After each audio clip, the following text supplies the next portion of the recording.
Dennis, things got a little interesting down the stretch. What was the key for you guys to just put the game on ice and get out of here with a win 2-1 in the series? I mean, it's the playoffs, you know. Trash talks happen. That's a part of the game.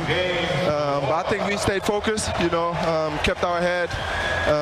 Team chemistry, you know, we talk to each other, stay calm, execute, you know, down the stretch, and that's what we did. That was the game. Dennis, I know you like the physical battle. Yes. Phoenix is bringing it. How does that play into the style that you guys want to play? I love it, man. I played with CP in OKC, who was better in the bubble. So I kind of love that, you know, to get into it. Referees not always, you know, letting it go, but I love it. It's a part of the game, and it's a little chippiness, you know, still fair. I mean, that last play wasn't fair, but he got thrown out, so they took care of it. But end of the day, I love to compete. What did you think about the second half and really into the second quarter, too, the defense you guys played, and then ultimately once LeBron and AD put the foot on the pedal and you guys got that run? I mean, that was getting defensive stops, you know. After we got the rebound, we ran everybody down the floor. LeBron James in the third quarter like a beast, going to the rim, putting pressure on them. AD did AD things, so it's start to click, you know, and we just got to keep, you know, getting better every day. Keep working on some things. You know, you're going to watch film tomorrow where we can improve and then keep going. Dennis, final thing for you. First time in 8 years there's been a playoff game in this building for the Lakers. What was that like feeding off the crowd tonight? And that was the main thing. I mean, after 8 years, you know, to feel that feel again in the playoffs, to have that feel again for the fans, I think that means a lot to us. And I think that's what we've shown tonight. Appreciate it, Dennis. All right, thanks. Lakers trio, we mentioned Dennis Schroder and what he did in game number 2 when the Lakers got their first win of the series, going off for 24. He had 14 in that second quarter when the Lakers were kind of floundering offensively. Guys, he backs it up again this evening. 2 huge buckets down the stretch to kind of keep that cushion for the Lakers when the Suns were making that big-time run. He goes for 20 on 6 of 11, 4 assists. He's another guy that can take the ball at the end of the game, create and make it happen. LeBron James, I'm going to ask you guys a little later, maybe the best we've seen him since he's returned. 21 points, 6 rebounds, 9 assists. The energy, especially in the second half, getting to the rack, getting the crowd involved, and AD playing through some obvious pain. In that third quarter, he was special. He had 18 of his 34, 11 of 22 from the field, and 11 rebounds. Back-to-back 30 and 10 games for AD. That's the first time it's happened. Suns game 3 tips off at 7 o'clock here on Spectrum Sportsnet. The Lakers have won their last 6 playoff series when tied 1-1, dating back to 2009.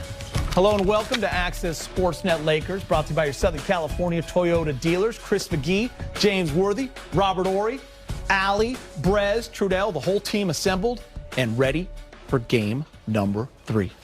You like game 3s, don't you, Rob? Oh, I love games. I know you do. All right, it's been a long wait, Laker fans, but tonight the Lake Show are going to give you something you have not seen in 8 years. A home playoff game at Staples Center. April 28th, 2013 was the last time that happened, and it's been way too long. It's been that long? Yes. Wow. Good to be back.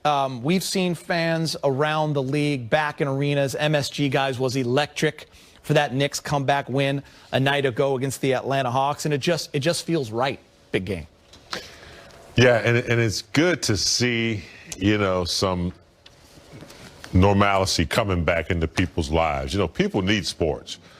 That, you know, that getting that energy out, that cheering, that screaming, that hollering, it's extremely therapeutic for sports fans. They get to come and they get to vent that pressure that they've had from work all week or whatever. So yes, it was good to see, good to hear. You know, I can't wait till Staples get back to full capacity, but even on the visitors' side, it was just nice to hear.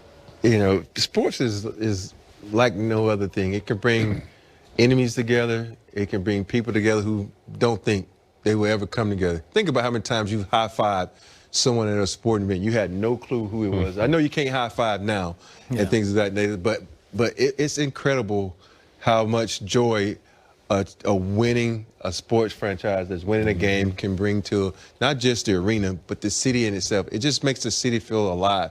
And to finally have a playoff game back in Staples Center, oh, man, I'm excited. Think about it, Rob. 2013, right? That's the first year of our network. I mean, last year they win a championship, and the fans, frankly, in L.A. get robbed of seeing that. No parade. I mean, there's some sadness that comes with that because we're reminded of what this country and this world was going through. But, Rob, I mean, some of your greatest moments have been at Staples Center. For Big Game James, they were the Forum. And tonight, the Laker fans get to see it. Oh, yeah. You know, the thing about this is when you're a Laker player and you put this uniform, you want this moment.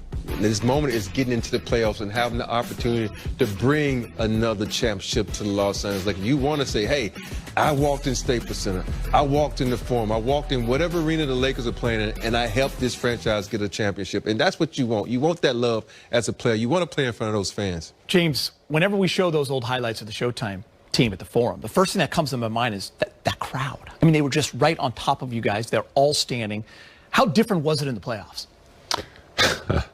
It was like Big Shot Rob's Big Shot against Sacramento. It was like that every playoff game. It was, you know, the Forum was the first architecture design, you know, of its era back in the 60s when they left the sports arena and they built the Forum. I mean, everybody came from all over the world to see that arena, and there wasn't a bad seat in the house.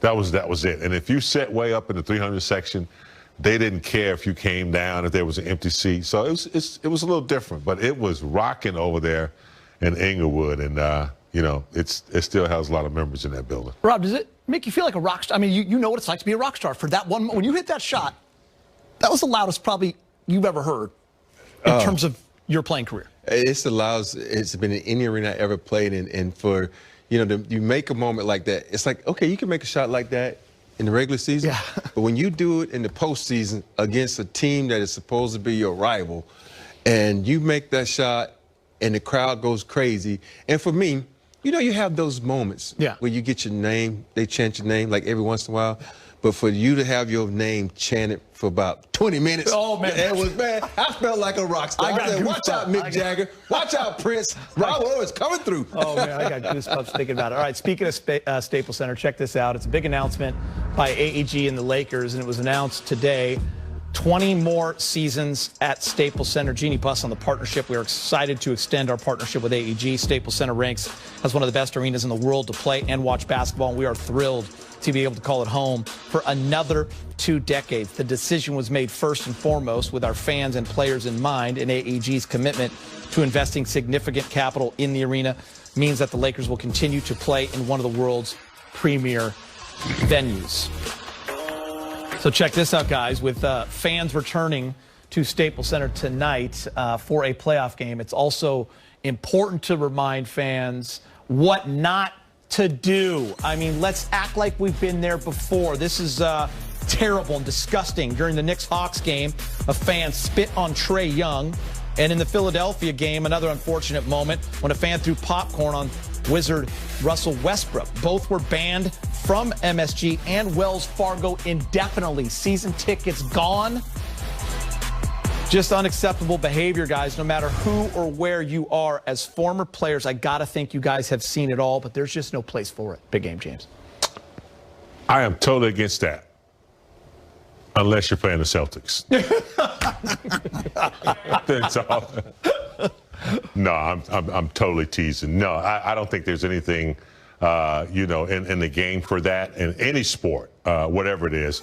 You know, it'd be popcorn today. You know, it'd be a soda. Next thing, somebody would be throwing batteries at you. You know, something hit you in the eye. So, yeah, I don't care where you are, on the road or what arena.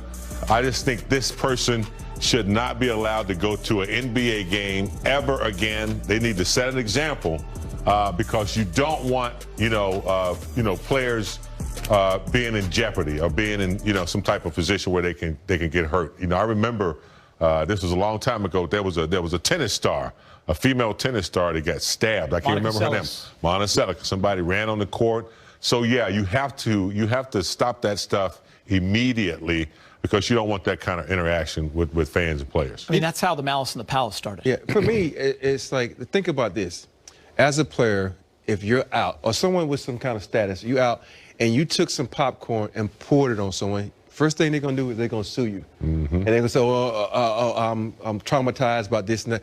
And so right now, for me, they should sue that guy, the two people who did that, and set a precedent now that we're not going to allow you to touch our players, because if they were off the court, 9 times out of 10, you probably wouldn't do it. And if they did it to you, you're going to sue them. Yep. So now, if the player should be able to sue them, like I should say, I'm traumatized now. I can never eat popcorn again. I can't go to a movie. Something silly, because that's what they would do. Yeah. And so I feel like they should allow whoever it happens to, Westbrook, to say, you know what, I'm going to sue him, and whatever money that I get from him, I'm not going to keep it. I'm going to donate to a charity. I remember Charles Barkley throwing a guy through a window. Yeah. For throwing a beer on him in Milwaukee.